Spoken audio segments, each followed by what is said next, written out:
हम लोगों से, जो मेरी तरह के गुनहगार दुनियादार लोग हैं, हमसे नाफरमानी होती रहती है अल्लाह ताला की, हमसे सगीरा और कबीरा गुनाह होते रहती है।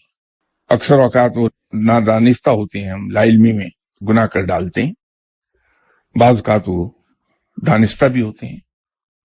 कुछ प्लान्ड मिस्टेक्स हम करते हैं, कुछ इनोसेंट मिस्टेक्स करते हैं। जब इंसान तौबा करता है और चाहता है कि मैं अपनी कोताहियों के असरात से बाहर निकल जाऊं, या जहां इंसान को ये खदशा होता है कि रब ताला मुझे झटका दे रहा है मेरे करतूतों की वजह से, तो जो शख्स सूरह तगाबुन पढ़ता है